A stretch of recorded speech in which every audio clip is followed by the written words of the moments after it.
let's take a look at Megalopolis. I have seen the trailer. You have not. I have not. Here's what I like about the trailer before you see it. It's very interesting what has been done. It starts off with the greatest films Francis Ford Coppola has ever made, and it shows you all these negative quotes. Then you get a little tease of what the movie is. We'll probably get struck for this, but it's really worth seeing. So let's take a look at the trailer for Megalopolis. Here we go, Alan. Ready? Yep.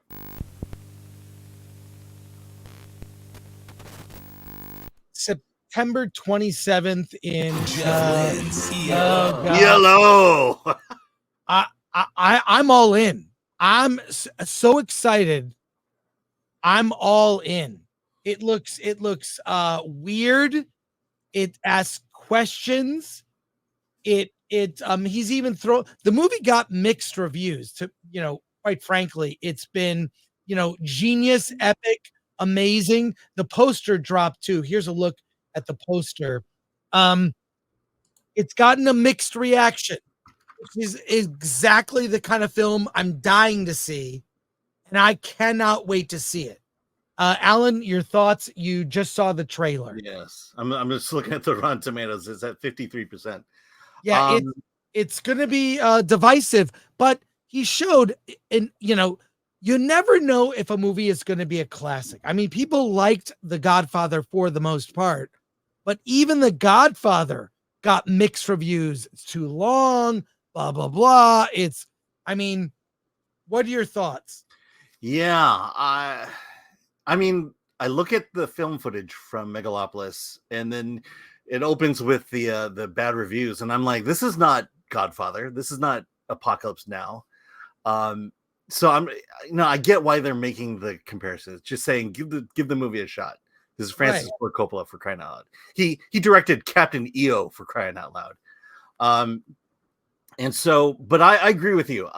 From what it's presenting in the trailer, with the voiceover, with the scenes, it sounds like a movie that's going to ask a lot of questions, and I am into that.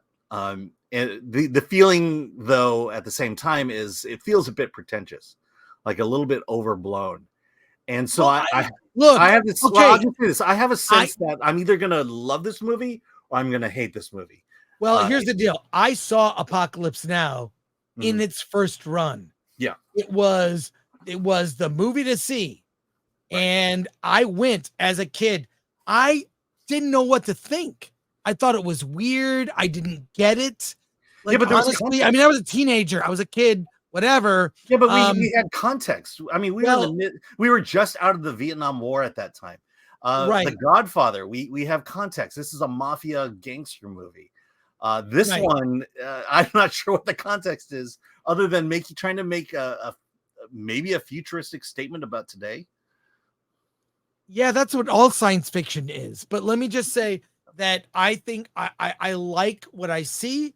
It's going to be weird. It's going to be something we should get more of, a difficult film. And by that is, it requires something more from the audience.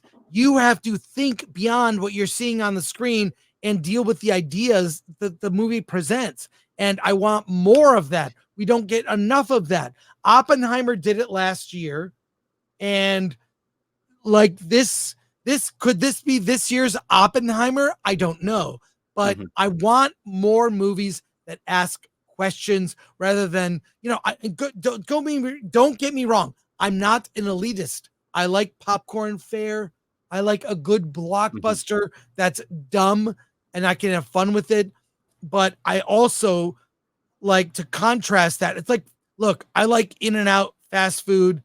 It's fine. But I want like I want a cinematic experience that's like eating a good steak.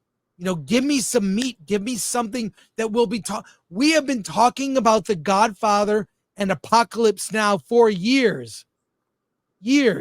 Although some of Coppola's movies we've not been talking about, but that's all right. This is his final cherry on the top. I don't think he will be making any more movies after this. His wife just passed away. So this is his final mic drop as a filmmaker.